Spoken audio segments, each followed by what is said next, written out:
What Jose Mourinho's saying, Ian, that once a player's in, as a Manchester United player, it doesn't matter what he cost, what he's paid, whether it's a lot or whether he's at the lower end of the scale. I wasn't going to say a little, because that would be ridiculous for a Manchester United fan. But whatever end of the scale he's at, he's got the same responsibility as the rest of his teammates. Does Paul Pogba, in your opinion, have greater responsibility in that Man United side? Yeah, I think so. Simply because of the player he is and how good he is and what he cost and what Man United have bought him for. So is it his talent that gives him greater responsibility rather than his price tag? I think so, yeah, because I think that still, I know he's going through a little bit of a confidence crisis in respect to the way he's playing, especially what I saw him, when I saw him play against Newcastle, I should say, that's not Pogba I know. The one that I know is the one where I saw literally take the mickey out of England in the Stade de France with unbelievable football that he's capable of doing. And I think that he is somebody that, he's for me, why is he now? He should be able to get that team together, and that team, on his ability, he should be able to bring them through and drive them through. And I think that that's where he should be right now. Now, I think his confidence has taken a little bit of a knock after the back of the little conversation what they had on the line when they were, you know what I mean? I think maybe Mourinho thought he was disrespecting him. I don't know what it was, but since then it's not gone very well for him. And I think that he is somebody that needs to be loved and playing with that freedom and that vibe what he's got, which everybody loves. You see his social media, he's somebody that looks to me like he's a very vibrant bloke. So that's how I feel that he needs to be, and I don't think he's nowhere near that right now. No, I think his persona is the way that he is. He presents that way, but I think deep down inside, I think he's feeling it at the moment. And I think he's lacks confidence. Yeah, I think he's lacking a bit of confidence at the moment. I think there's a lot on the young man's shoulders, and they expect it. He's 24, 25 years old. He's a baby, but you know what? He may be a baby, but he's a man that you think you want to see him go out and actually dominate, and actually get the ball and dominate the game. And I think he's capable of doing it. I just don't think he has done it.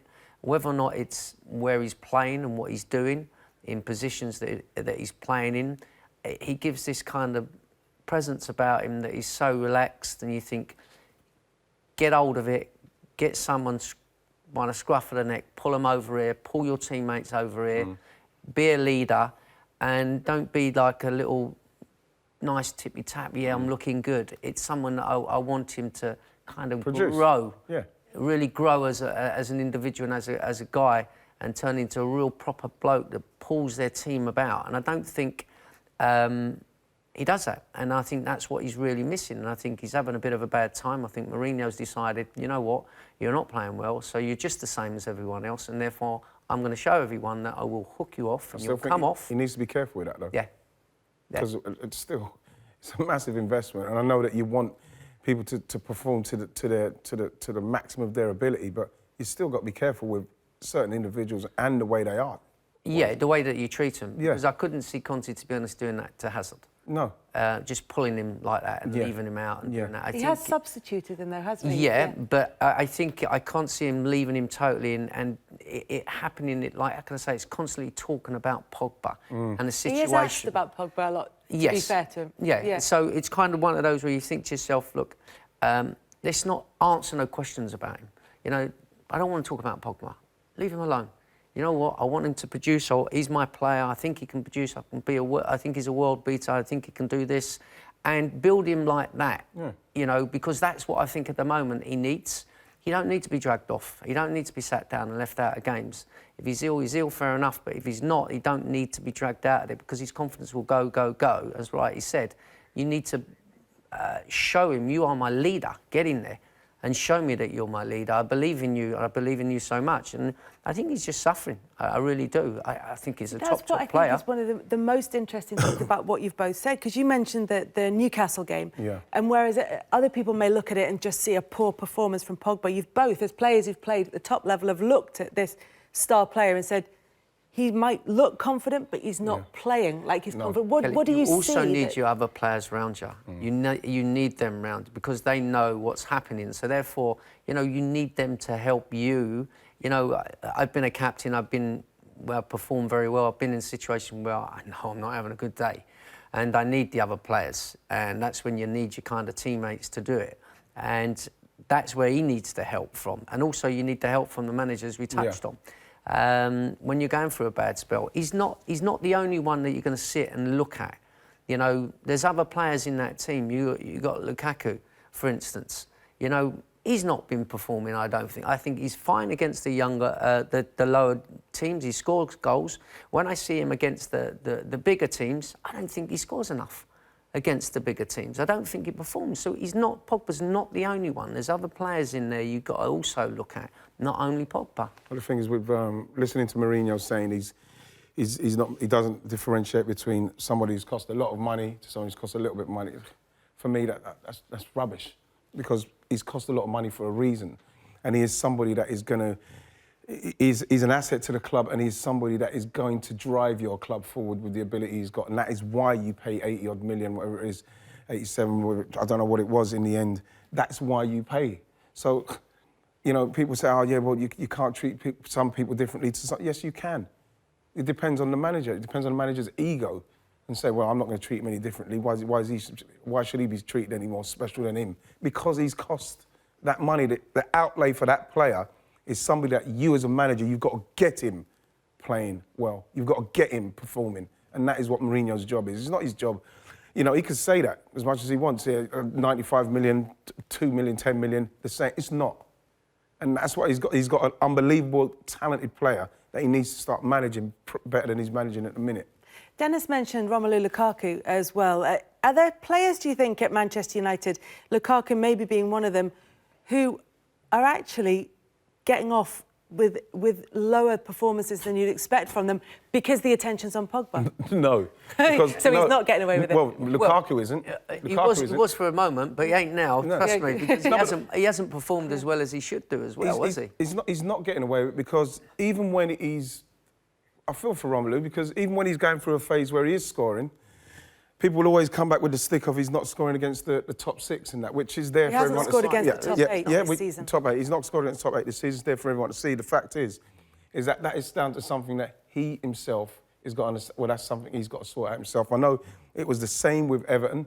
And to be fair to him, when he's with Everton, the chances that may have been created for him weren't as much as he'd get at Man United. Yeah. So you can't really use the same excuse now. Although I've seen games where Man United have played where the chances to their forwards, it's not like what you used to see with the Van Nistelrooys and Andy Coles and Dwight Yorks, and people like Solskjaer could come off the bench and score 4 goals. They're not getting chances like they used to. So Lukaku is suffering in that respect, but he is somebody that, yes, he misses a lot of chances, and, you know, he's somebody that with the money that he's been bought for, he's going to get a lot of stick for. Right, I think the players you've mentioned there, right, I think they have better movement, and I think they're better finishers than Lukaku. That's what I think. The players that you just sat there and just mentioned, in my opinion, and it's only an opinion, I actually think that his movement, his finishing is not as good as any of them. And that's why he hasn't scored, and he doesn't get the right space for when he plays against the better centre-halves at the higher level, and because of his movement and his finishing, because when you start to play at a higher level, right, you know what it's like. Yeah. You only get a couple of chances. Yeah. And you got to finish them, and if you don't finish them, you know, you ain't going to get too many. You know, you look at the game tonight, Messi banged one shot, goal, and he could have put that wide, and that's the difference, and that's what he's got. I think needs to work on. There's certain aspects of his game that he really needs to improve. And I think that's 2 parts of it that he needs to improve, his finishing and his movement. Are they elements that you can learn? Oh, without a doubt, yeah. It's finishing. I used to spend a lot of time speaking to David Seaman and Bob Wilson about finishing and what should do in this situation and that situation. He's trying to take half chances in training, not just like, oh, in the game, in training. You know, you can take an extra touch because someone's not close enough. You don't do it. You take that, you do it clean, do it quick and finish. Because on a Saturday, you've got top defenders who are not going to give you that time. It has to start in training. And what I noticed with Man United as well is that even back in the day when they were flying, Giggsy and all of them were flying, what would happen is they'd go through a spell sometimes where it's not quite going for them, then bang, Cole will score, bang, Van Nistelrooy will score, York will score, and then they're all starting to play. What's happening with Lukaku is that they miss chances. He missed chances. Even with Zlatan, who scored loads of chances, loads of goals last season, they were missing chances, which then enable people to build their confidence in games against Man United. Then all of a sudden, everybody's confidence drops. And that is what's happening with Lukaku. He's missing chances, and everybody, you can almost feel it in the ground. Oh, no. Then people, they drag it out against Man United and really dig into them, and then they nick a draw or a win. And that is what's happening at the minute. They're not taking those chances, what helps the team to start to play well. So big Champions League matches for both Manchester United and Chelsea this week. Chelsea put in a good performance against Barcelona, but conceded a disappointing equaliser through a defensive error from Christensen. Manchester United looking to get their attacking players shining and performing at the top of their game. What are we expecting from the game on Sunday? Well, I think it's a really big game for both teams. If I'm being honest, I think more so at the moment for Chelsea because of the points. And obviously they're 4 points off of Man United, but the team that is slightly concerning, I think, Man United, Liverpool and Chelsea is Spurs. You know, and you look at the games that they're going into, Chelsea, they're going into playing Man United away. They've got a difficult one after that, Man City away, but the Man United one is important. And it's important for both teams because Spurs have Palace away and Huddersfield at home. And what you don't want to do is they pick up 6 points. That maybe end up a draw or one of the teams wins, hopefully Chelsea, and they overtake them in the league. Because all of a sudden, that is a bit of a confidence at the period of time that we're in. The confidence will drop a little bit and they'll think, oh, now they're under even more pressure. And so it's a really, I think, big game for both teams, especially Chelsea more so on Sunday. If you look at the table, if Tottenham win at Crystal Palace, they kick off in the 12 o'clock game. So they will have played, everyone will have played before Manchester United and Chelsea played. Tottenham then, as you're saying, would go above Chelsea and they would go within a point of Manchester United. Does that ramp the pressure up ahead of that game? Without a doubt.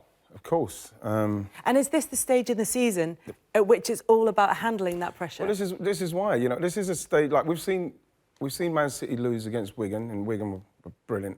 I've got to say well done to Cookie and his boys, but this is a time where you might be seeing a little bit of a wobble.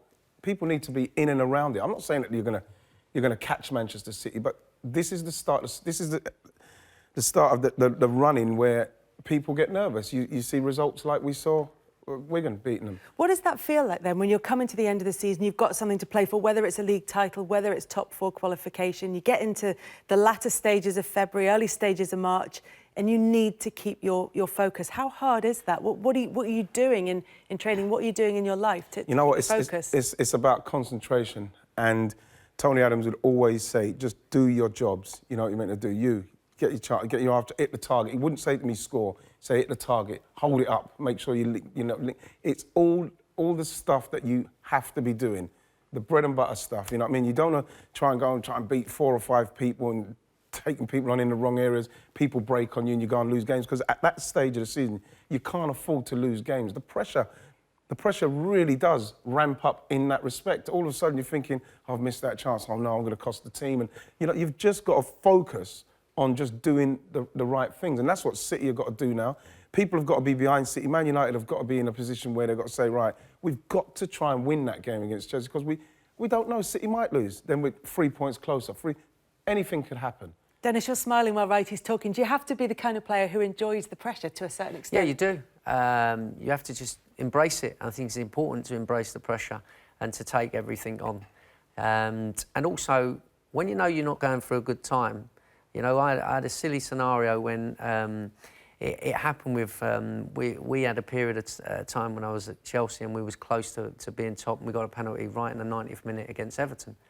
And Franco wasn't actually going through the best of times and he was the penalty taker. And I could sense he actually didn't want to take this penalty. And I said to him, Franco, give me the ball.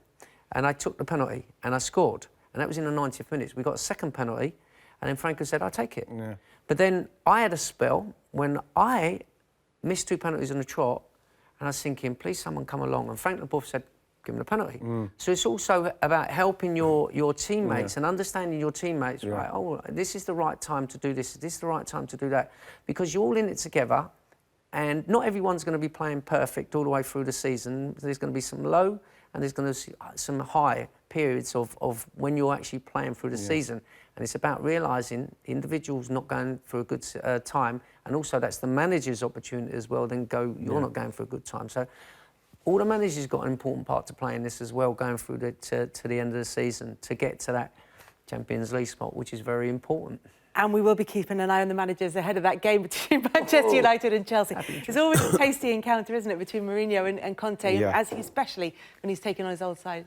Yeah, and I think, look, it started a long, long time ago. I think, obviously, whether or not it started a long time ago, when Mourinho obviously left Chelsea and got the sack, and I think Gus came in for a small period of time hitting, and then obviously everyone knew that Antonio Conte was going to come in after he'd finished with the national team. And what he went and done is obviously with the group of players that obviously Mourinho had, he went and won the league straight away. Yeah. And by changing certain things, the system, which was so important, it was that Arsenal game. And I think he gave Chelsea something different that Mourinho hadn't give, and then all of a sudden, I think Jose, that hurt him. I think that was a period of time when, you know, he was in love with Chelsea, and no one expected it to happen, and it happened. And this guy comes along, Antonio, and he's gone and done what he's done. He's took him and won him, and I think obviously the meeting between the pair of them when they won 4-0 Chelsea, and he got upset about him on the fourth goal, obviously running up and down the touchline. I can see his point, but I would celebrate whether it's 1, 2, 3 or 4. I can't see his point there. I can't see his point. Well, I know. See Jose there, you have to. I think you just got to show a little bit more class there. What does he honestly expect Antonio Conte to do in respects of the way he is? That's how he reacts. His team's absolutely hammered them. I see his point as in, hold on, show me a bit of respect. I've been here. Okay, you're 3-0 up. I've lost the game, and you're sprinting down the touch. Yeah, but you know what? I'd feel a bit more sorry for him if he sprinted past Mourinho and then he had to walk. He didn't. And waved. You know what I mean? And shouted something on the way past. You know what? He's got to put that away. He's got to put that to the side for me, Mourinho. Yeah. Because even me with him pulling celebrates. Him up. He does. He celebrates. But I'm only saying for him to pull him on the line like that and whisper in his ear like he's some first-year pro. That was for everyone, though, right? Wasn't it? You know, it was for everyone, and that's where it all kind of really began. You know what I think as well, Wisey? I think that Conte, because he was really attentive, listening to him when he was saying whatever he was saying, and everyone's saying, wonder what he's saying to him. And I think that once he's finished, it's like, you know, when you've had an argument with someone, you said, I should have said this. I think that's what I think. After, since then, he's had the real lump with him. Yeah. You know what I mean? He's really had a dig at him, and I'm looking forward to it now. I think it's really good now. I'm looking forward to the touchline, right? If you go back to the game, see what's going to happen. Yeah.